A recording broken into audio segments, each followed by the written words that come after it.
So good morning again. Good morning. Good Morning. morning.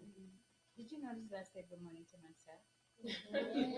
that's what I want you to think about is that we are in this circle, but apparently we have a full circle of people who are not in this room. So I want to say good morning to people who are with us in the community, in the audience. We appreciate the fact that we can come together. Um, we come together to talk about and think about and understand better, not just our individual self, but the kind of collective self, especially the collective movement that we think is happening with Black mamas. We are in the process of developing a book that has to do with the mind of Black mamas. And so we're grateful to um, be in a position in our lives so we can take this time, this moment. Good morning. Good morning. Good morning. I know it feels you feel like you're late, but I think the audience in a minute we're gonna say you'll get to say good morning to our audience. Okay. And so everyone can say what your name is. But right now, I was just want to say that we are grateful to have the time. I remember, and I think you probably have read about it, maybe if you don't remember, where those of us in our community had to rise at 4 and 5, and go to work. Yeah. We had to leave home. We've had to rush, almost felt like in the middle of the night to get somewhere at a time that is set by someone else, not necessarily by us, by our community, not necessarily about us through our living and also through our community. So we want to say we're grateful to be up and have the, the, the ability, the capacity to take this time and to spend this time with each other. One of the things about, I always say we are free. We is free, y'all. So when I say that, what I mean is we can get up in the morning and we can start our day with the sun. Yes. And we get to now talk about the sun. So it was so powerful last time. Those of you in the audience, if you didn't get to see it, I think later on Kat or Sister Peace will tell you where you can go and see the one from last week. And we have another one next week. Now, last time we talked about, as I said, the rising sun.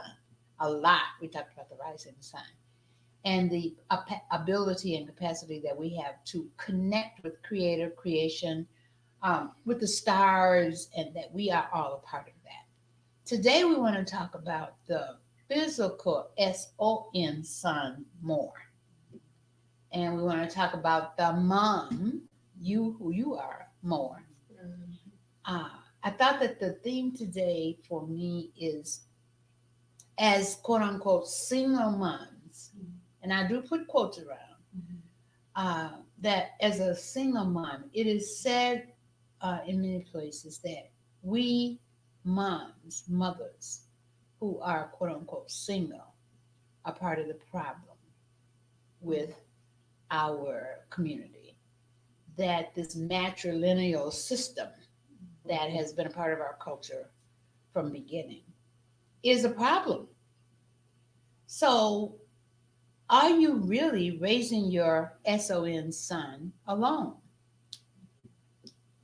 Is it possible for you to raise and nurture and create the space that your son can be effective, successful, and a major, major member of a society, of our community and the larger society? So that's the question. And I know, once again, are we able to raise our son? Okay.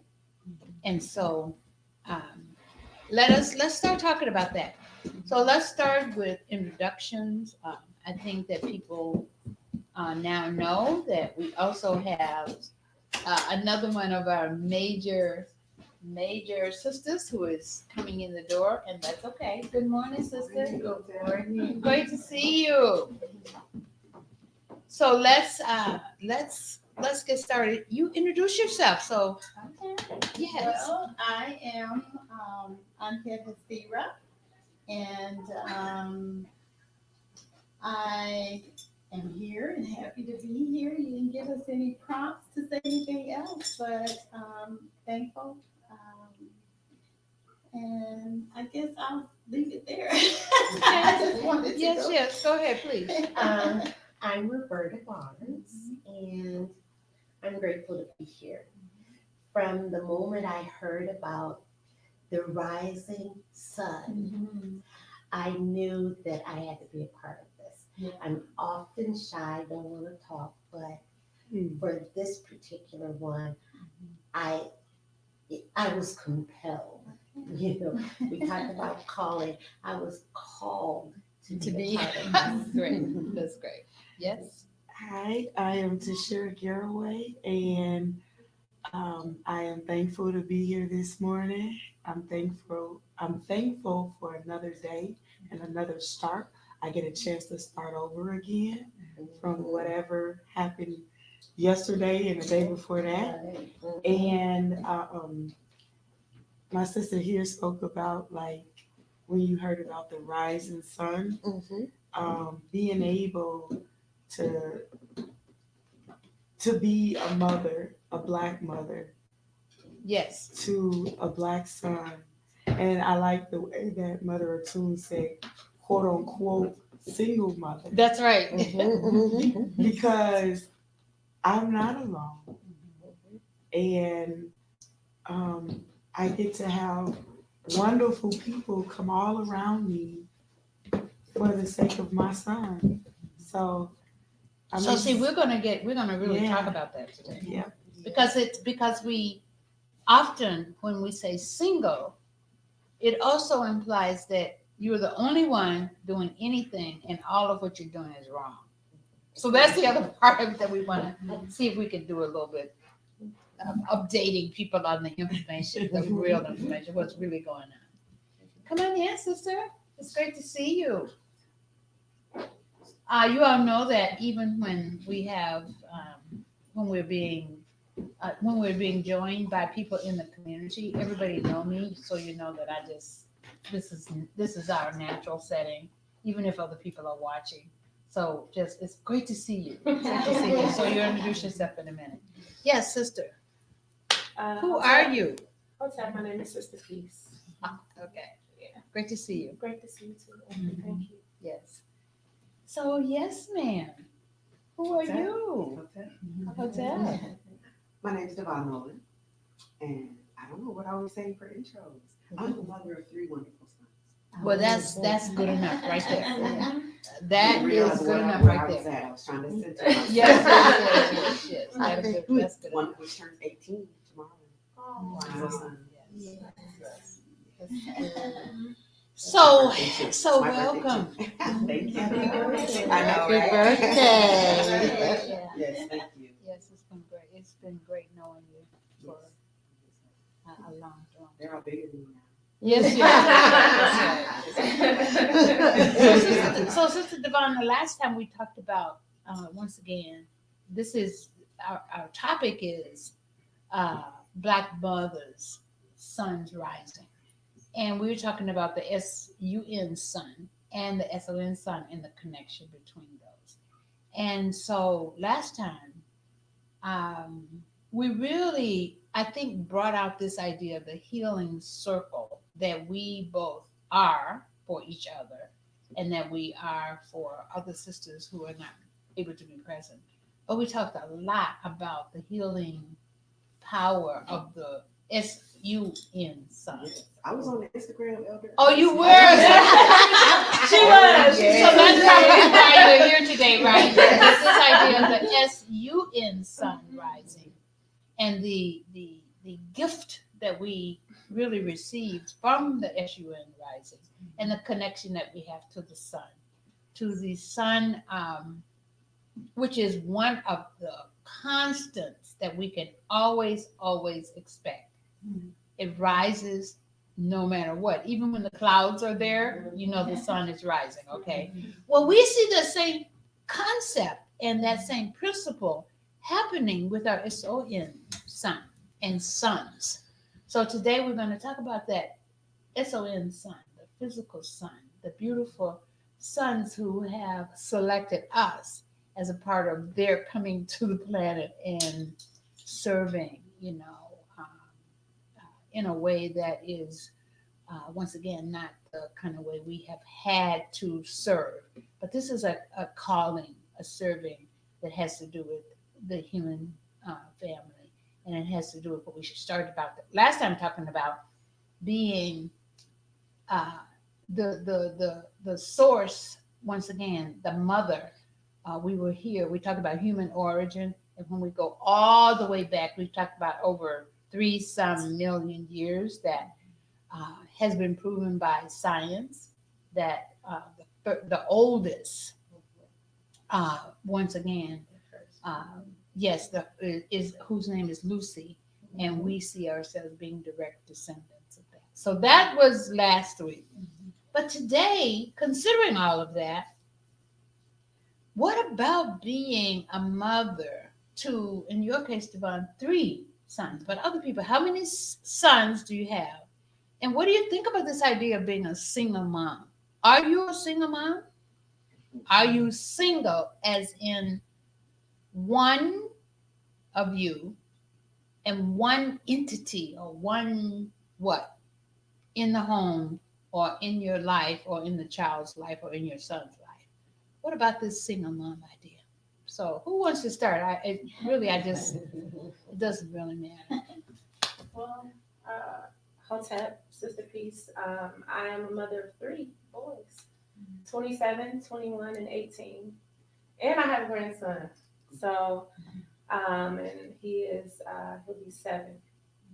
And this idea of single motherhood, I definitely believe that it takes a village. I recently had to call an elder in because, it can be a little challenging when that male presence is not strong in my son's life. And so in order to assist me in not causing more damage and pain, as we know, in this society, we can kind of be seeped in that as Black folks in general. And so I had to call an elder in to kind of mediate and just, be a part of that village system. So Sister Peace and others, we want to announce that this is not therapy, but you all can. I'm just waiting my turn. That's right, but we want to let Sister Peace know that she said a lot, and we probably need to just take a few minutes and unpack some of that. So, for example, that I'm not doing more damage. Tell me about that. Tell us about that. Well, in this most recent situation, it just happened this past week. The quote unquote clash challenge that I have with my son, and then also the calling the elder in, all happened this week. So in hindsight, it makes me really think about the self-hate that exists within me and how I can project that onto my son. The self-hate and then, the strong feelings that I can have towards men, Black men in particular. So it just really has caused me to look at how am I interacting with my son? Am I treating him like the enemy? How am I feeling about myself? So I'm just reflecting on all of that. Why do you feel there is a hatred, anger, whatever you want to call it, toward Black men? Well, I also had another conversation with someone who is a Black man who is a part of the village. And he said, as we were conversing, he acknowledged that he felt like he could have a potential hate for Black women, and so we kind of compared notes. And then he said this thing about how women will lack accountability sometimes and want to play this victim role. And so I've been thinking about that too, because I'm like, well, the fact of the matter is I have been victimized quite a bit at the hands of my brothers. However, I've also received medicine from them, and they've been the solve to some of my pain and wounds. So this is, oh my goodness. That's I'm just gonna say to those, I'm just saying, we want to invite our sisters and brothers and people in the audience who are not here to check yourself right now. I'd like those in the audience, check yourself right now. How are you feeling? What's happening? What's rising up for you? I know when you start to talk about hating Black men, what rises up for me is this lump in my throat that makes me want to stop and feel like, is that lump in my throat choking not just my spiritual, not just my physical, but my spiritual capacity to digest and swallow life in such a way that gives me strength? Or do I get choked and choked up and choked out, as a matter of fact? So we want to ask you in the audience, but I want to ask other sisters. It's not our intent, once again, to repeat or to analyze what has been said. But was there something that Sister Peace has described that is also present for you? It made me the ancestors. Yeah. It made me think of something I would hear the ancestors say. Yeah, you may That have I to don't- speak a little bit. That I don't.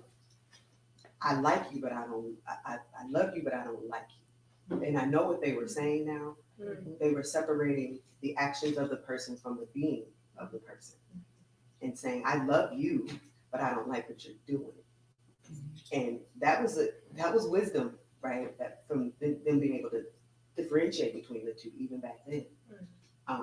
And so, yes, we are in the age of where our young people are growing up in a very different world, is what I have to remind myself of. I know, and I want you to stick with you, though. And that's what I mean. So as a mother, I have to constantly remind myself Yes. and be highly intentional about the context, right? Sometimes what's lacking, but also what is present. Good So this morning, idea of sister. single Good motherhood, morning. Yes.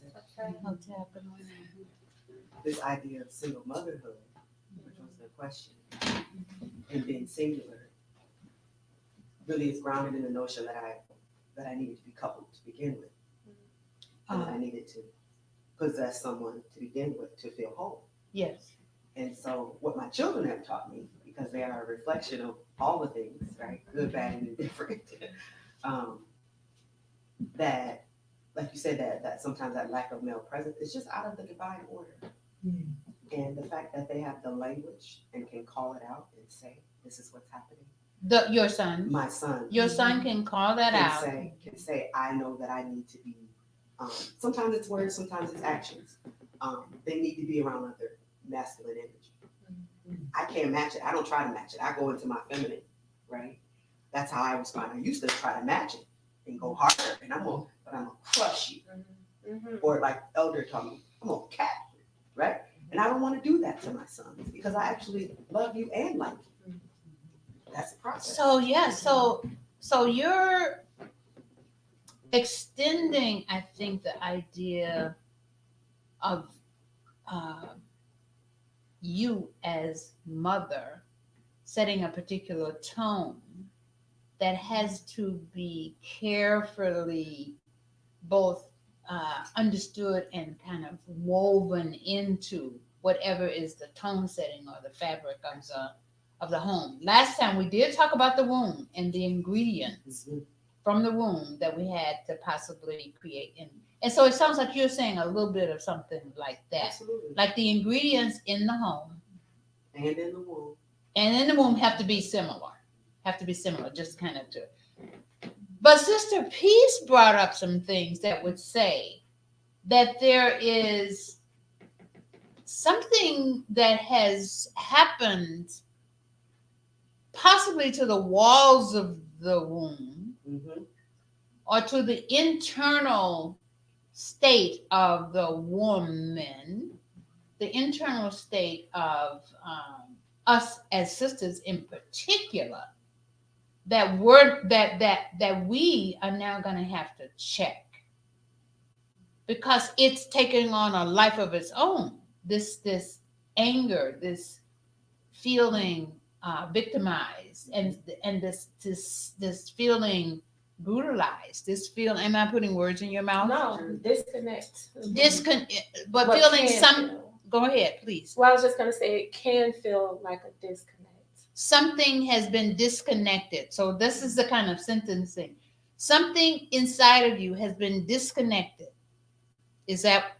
Well, Am I adding? there has been an attempt to sever that invisible umbilical cord. we talk about this spiritual. You know, we have the umbilical cord that the baby is connected to when we give birth, and you know, after our last time together, this idea of a spiritual umbilical cord, the eternal connection, there has been a deliberate attempt to sever the umbilical cord. Just you know how they do. They try to. There is a deliberate attempt to disconnect us, to fragment our families. Mhm. You know.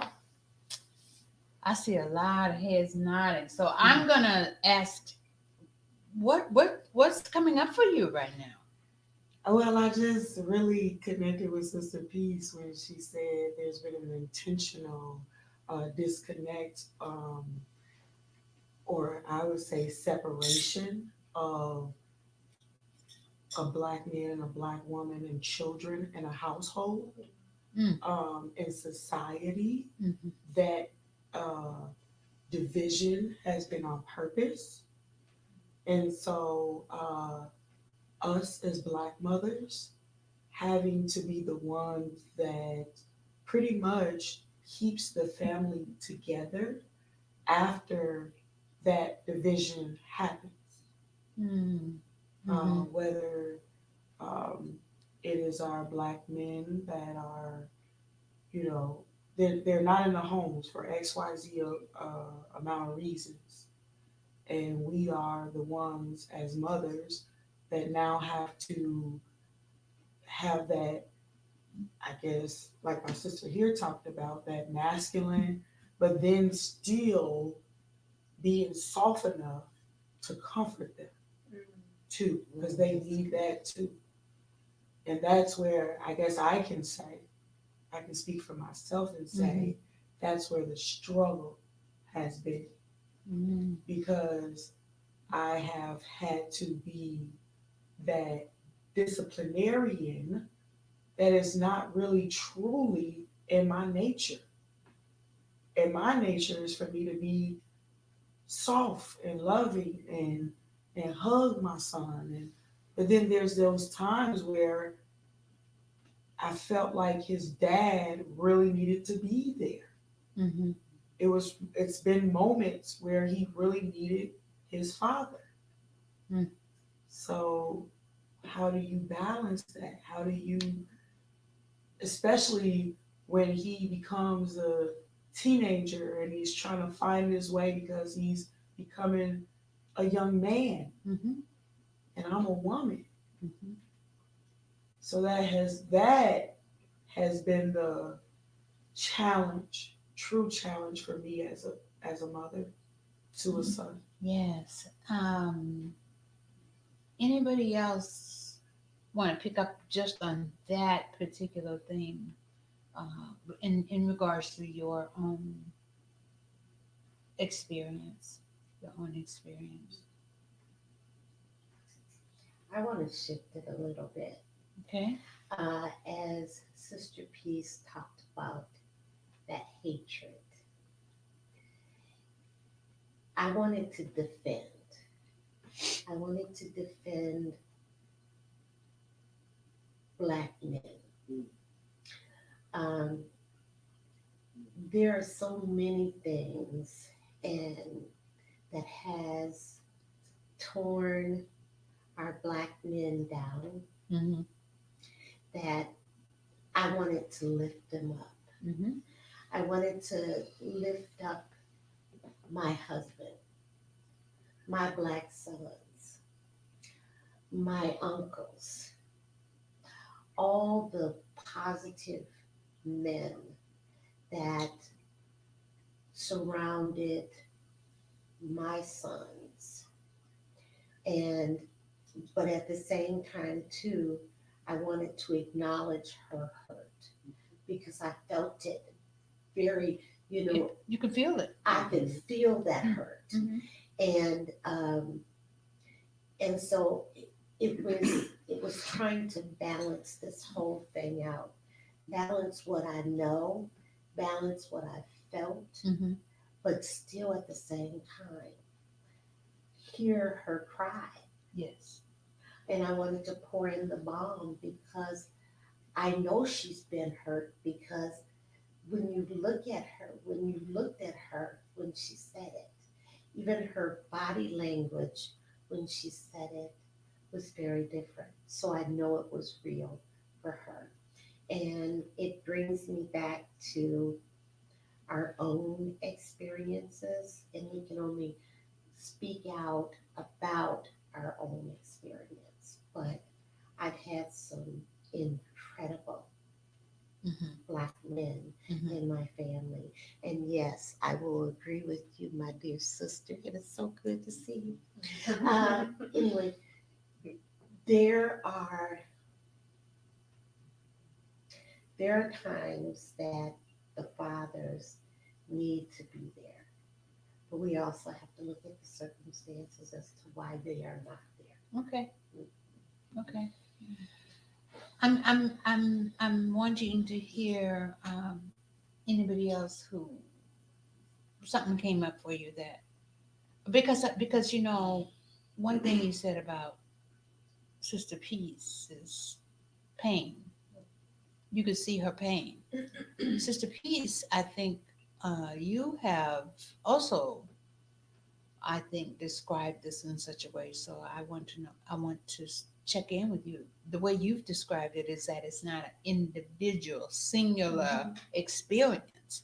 That yes, but you were you describing and expressing the pain of many, many, many other women other than yourself. So is the pain that you're expressing my pain also? And I would say yes, because the things you're describing having happened have also happened in my life.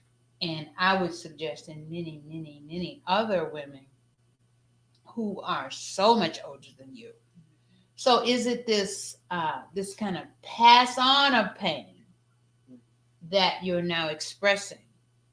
Each of us, each of you are expressing some of the ones that I have, and my mother, grandmother. That kind of strength of the pain has to be thought about, talked about, and opened. So that's what I was hearing and feeling and sensing, is that that's kind of the pain you were both expressing in terms of verbally expressing, but also physically showing on you. So anybody else? No, I was just gonna say, like, it's the experience. What I picked up on was the experience that Black men and Black women go to as we try to come together, and that there's a lot of pain there because of the I'm just gonna say our enslavement, the different things that have been brought, that we picked up and haven't quite learned how to let go of, from that process. And so there's a lot of clashing that can happen. And then you have, as we continue to adopt other people's ways of being that are not natural to us. So now we have all these things. I'm telling you that's being put. We're gonna admit that they're in the middle of the floor. So one of the things that's in the middle of the floor is the enslavement process. That's in the middle of the floor. And not just the enslavement, the ripping of the children from the mothers, from well, it's still part of the enslavement, but I'm thinking about when we were. So the enslavement included ripping the children. So it wasn't just a physical enslavement. It was something else that was happening Mhm. to the very being, the body, physical, all of that. That was happening through. So you're saying Right. all of that is it's right here in our But circle. I just want to add a little bit more. Okay. Because from even being taken from our land and then separated on the ships, abused and tortured by another people while we're on the ship, separated by languages and yeah, it's like So okay, so here all of that. So that what she's talking about is that embodiment of these things that have happened that we feel so deep in our core as Black women and as Black men, and sometimes we don't think about it in those ways, and we have to find a way to. we do have to find a way. Yeah. Next Wednesday we're gonna find a way. Okay. Today, what we're going to do is we want that to be in the middle of the floor in such a way that we understand ourselves better. We're not trying to understand the enslaver. We're not trying to describe their power over us. What we're talking about is what we sit with, that we're now going to connect to the spiritual umbilical cord that you were talking about. How are we passing it on? Or how are we separated from ourselves through it? Those are the questions, am I right, that we're asking about this past experience that we're now describing. I saw something here. You Yes, said something sister. about passing on the pain generation, and what I heard, can I just add that? Because I know you about to go. And I just we want to say, because I'm going to lose it, P. You know I will lose it. I'm going to get caught out. listen, in this circle, I can tell. I need a notepad so I can I remember know. where I was supposed to go. But the other thing I want to say to the sisters in the audience who are watching us, you do know that each sister in this semicircle, the space over here is for you. We would like you to be ready to send questions, to send comments that share and show your voice. And because we have this as a half circle, because you're the other part of the circle. And it says that we're talking about a healing circle for Black mothers. The healing circle is here physically and also in the community. So when we look at who's in this circle, one of the things I was going to say is we have the capacity to voice this in this circle. And we're going to make it happen this morning and next morning. So you're going to say, and then we're going to hear from And the I'll be sister. concise, 'cause, Yes. we're all storytellers. Yes. But what struck me, Elder, when you said that the passing on of the pain, and not just the passing on of the pain, but the changing behavior about what we do and acknowledging it when it surfaces, because it surfaces several times throughout your day, I'm sure. And what do you do when it surfaces? And the difference between what I've learned, and grateful that I've been able to develop some different skills.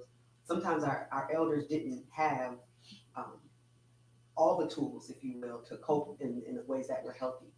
And so now we have some tools that in the moment I can say, oh, this is what's happening. Let me call this elder.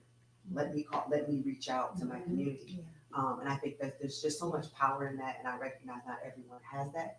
And we work really hard at the Cultural Wellness Center to try to create that community. And we're going to talk about that again. That's the next Wednesday discussion.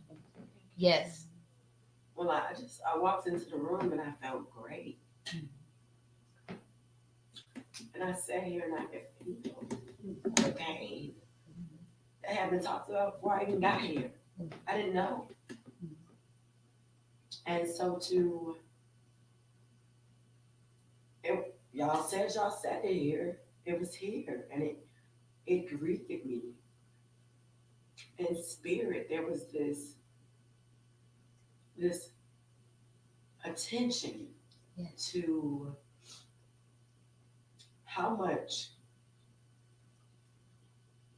I heard while I still show up. Yes. About how much he hurts while I show up. That's right. There was an accountability to how much grace he gets or doesn't get based on how much pain we're both holding. I got here and I'm thinking about my son, and he didn't come over last night because his son isn't there. Because usually my grands, I want them to be in my space Mhm. because I have something to give them Mhm. as a spirit, Mhm. as a spirit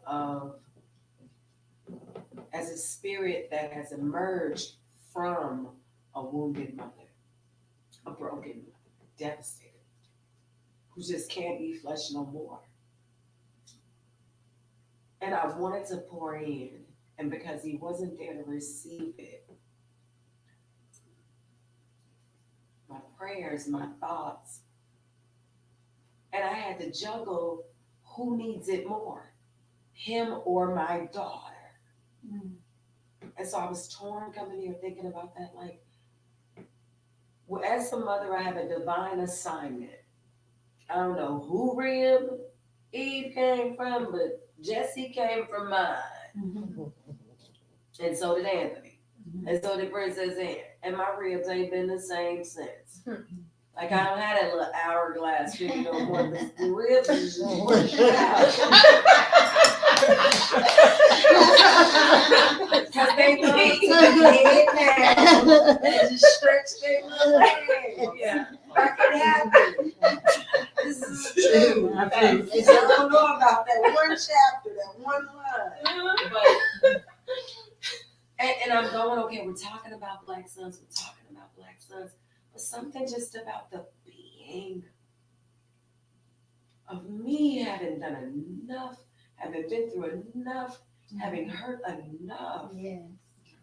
and having to give someone who deserves this belief and this, for me to have to pluck up all these weeds every day, weeds from social media, weeds from weed, weeds from people not having beliefs about you, and nurture this root. Because I don't see the leaf, nor the stem, nor the fruit of my labor. I don't see it. You have sprayed it with your pesticides.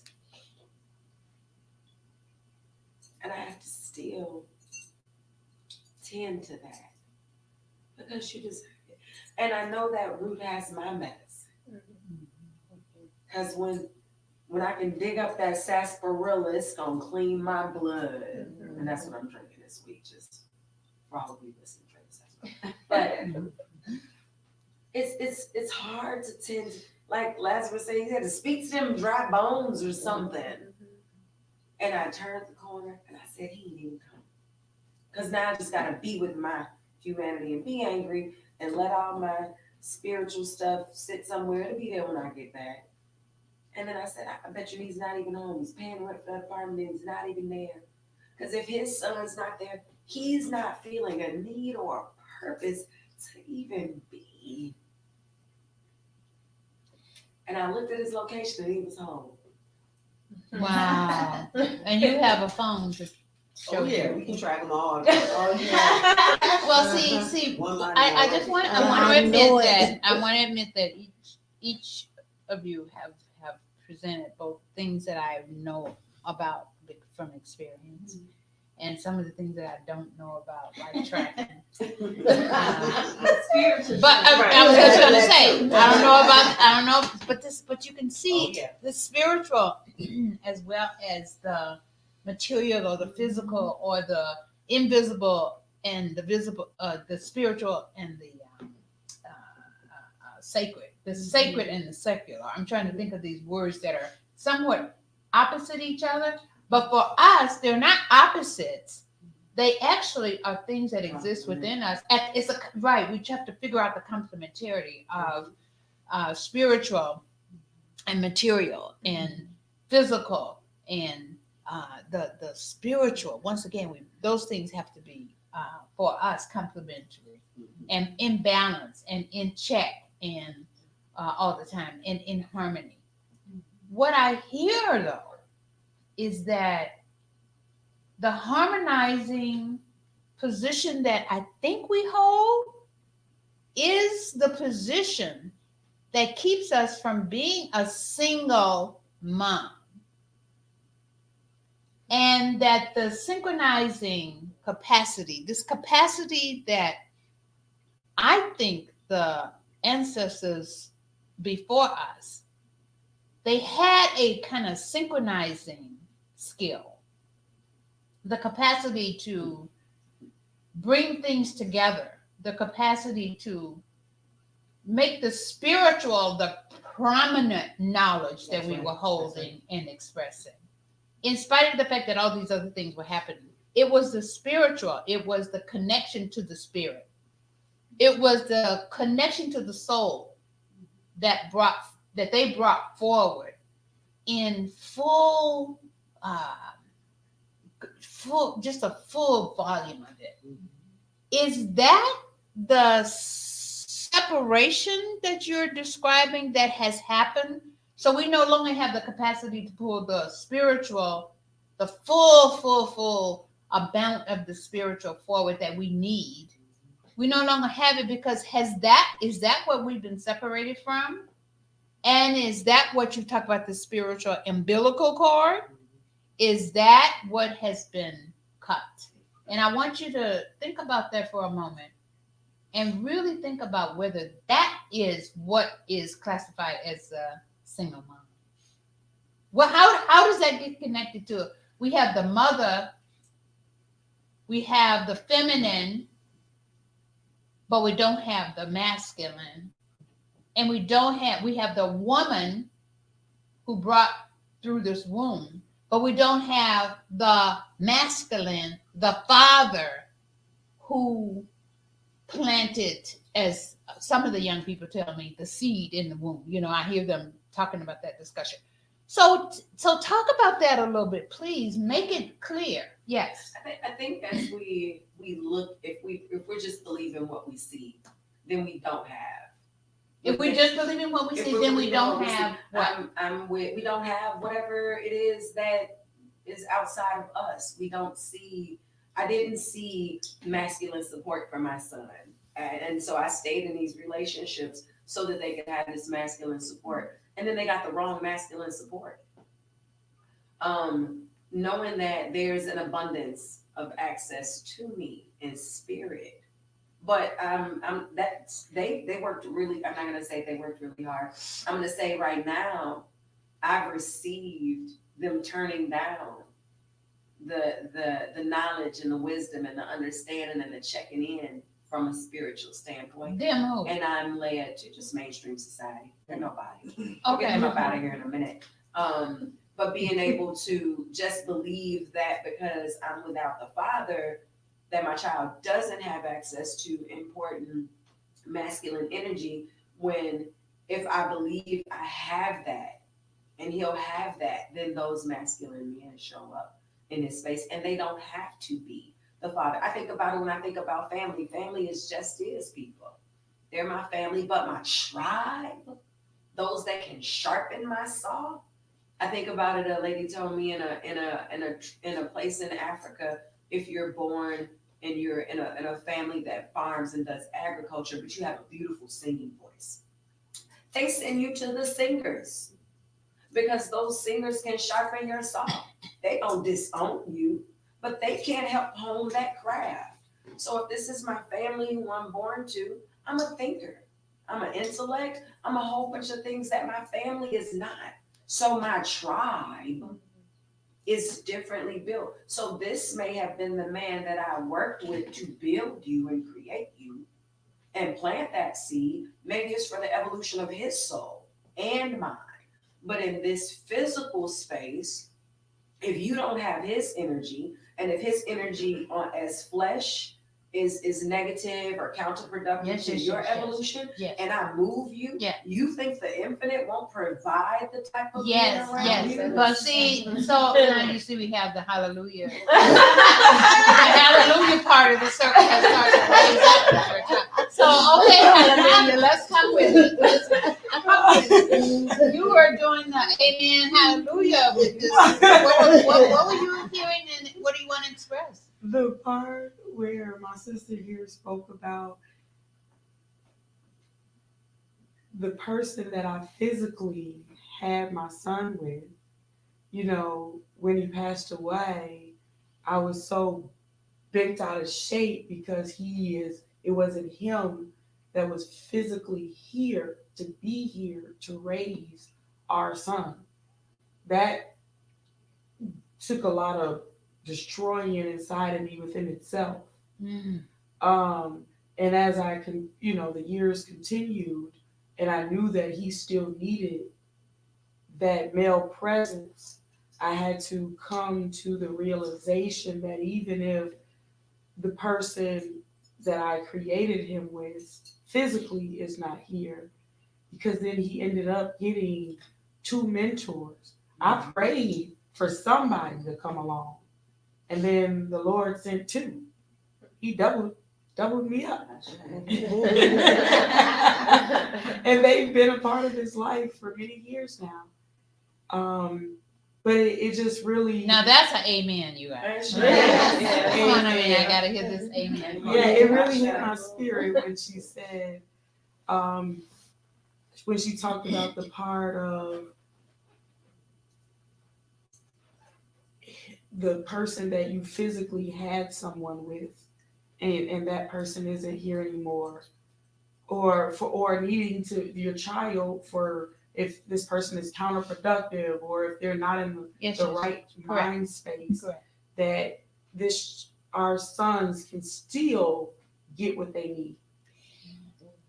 So there is something though happening that we're experiencing, we as in our community. There is something happening where what you've just described as a cultural in terms of the tribe and the people from the continent and the villages and places that we know have existed, as we talked about before, for centuries. There is something that has happened to change that tremendously. Talk about behavior. So that we don't have the mind anymore. Talk about the Black mama's mind.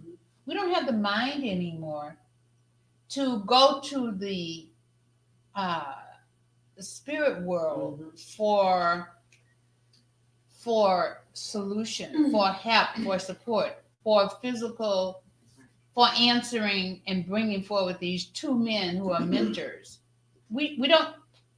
I know you are telling me. You want to know what this makes me think about? Yes, I do. Because I got this whole story. Elder Toon, GPS. I can't go around the corner these days without GPS. And Elder Toon be like, girl. And so. I mean, she literally cannot. When she say go around the corner, I am not kidding you. Sister Peace. I gotta go after you. Yeah. So it's this whole thing. And so. So tell us about GPS and the fact that we don't have. Yeah, because we're at 821. Just want to throw that out there. Thank you so much. And so I'm thinking about these things that Western society will dangle in front of us, how they want to. We talk about this spiritual umbilical cord, this intuitive, this spiritual knowing, this deep, deep innate knowing that we have. And they want to take these things and give us trackers. You know what I'm saying? When she don't know about the tracker because it's in there. She's been using this tracker for 8 decades, And so the GPS, I mean, indigenous people, Black people, however you want to say it, have had the ability to tread this planet and know where they're going for how long. Okay, so this is very good because we're coming to the end though. There are a couple of things that we have to do to just close out for today because remember we'll be back next week. This is just not long enough, right? So let's just say this. This, I gotta take this home with me. you can't take it home with you, gonna put it right I here. want it right here. I just want to say though that we put in the middle of the circle a lot. We put in the middle of the circle what has happened for generations, but not from origin. So the enslavement process came at a particular time. So that's a time, that's an event in time from the origin to now. That's an event. And it sounds like that event has shaped everything, including our intuitive ways of knowing, our tracking, spiritual tracking system, our umbilical cord, that's a spiritual umbilical. So it seems like that has really happened to affect all of those. So if that has happened to affect all of those, then we have to get to the place where we're going to figure out in this circle what we're going to do about that. Because guess what? It's over. If we think it's over, and if we can make it be over, so we cannot wait for Western societies, as you referred to, that was put in the middle before. We can't wait for Western society to correct the problem that we now are experiencing and embodying. So I think that this circle gives us a chance to talk about, number one, we're not single, as in an individual without support. We do not feel singularly, we feel collectively. We do not give birth. So a seed that's planted for a tree to grow is not going to be killed if it's in the right soil, even if it's just enough soil to surround the seed. Does that make sense? Even just enough, you put it, it will grow. You've seen, for example, a plant grow under concrete, and all this stuff.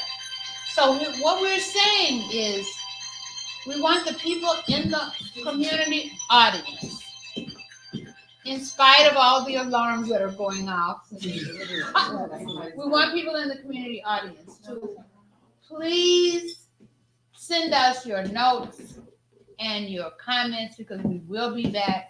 Sister Devon is declaring that she gotta say something, and she said that it's gonna be short.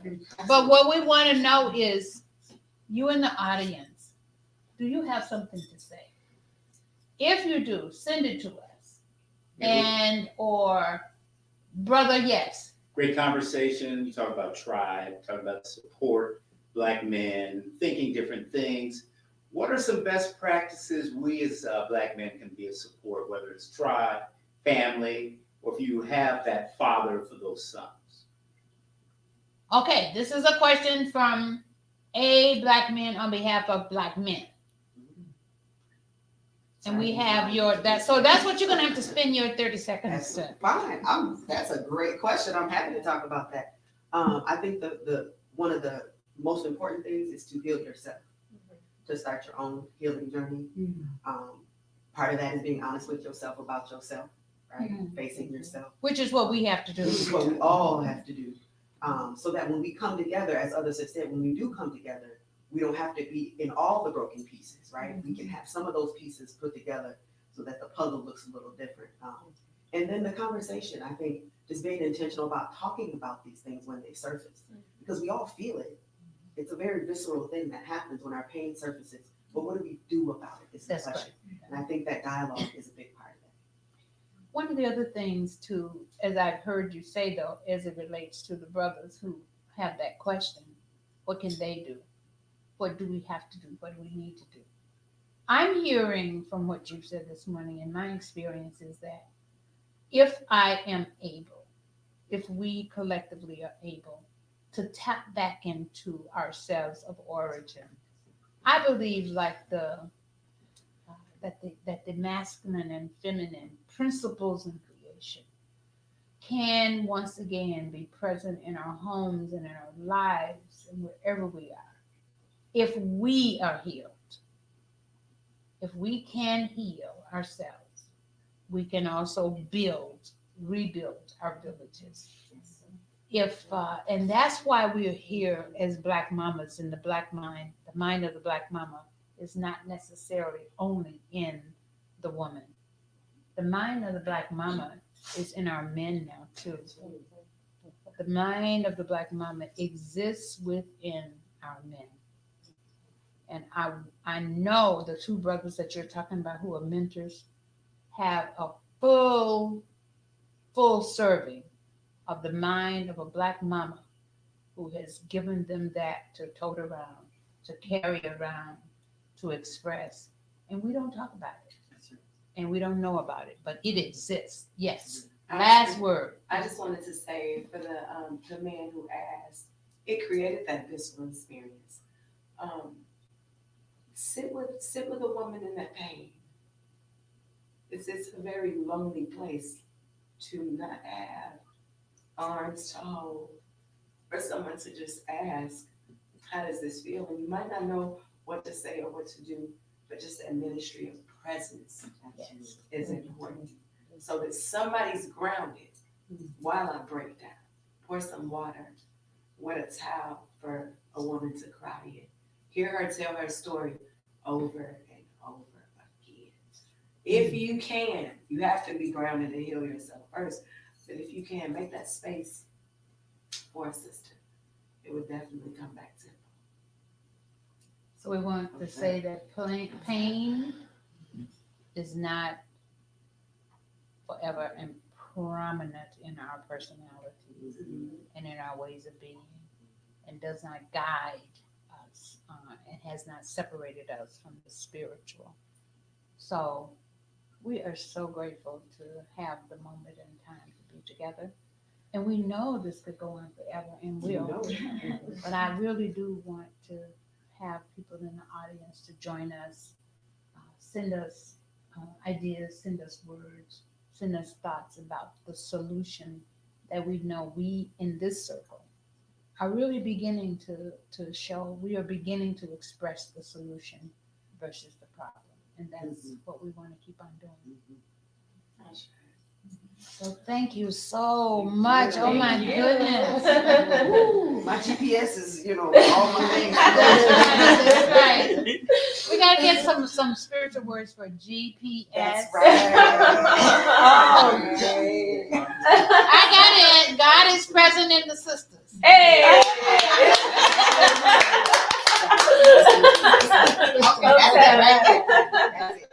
That's it, everybody. God is present in the sisters. All right. Good morning. Thank you so much. Thank you. Thank you so much. We love you. Love you. Love you. Yes. I will never be able to think of GPS the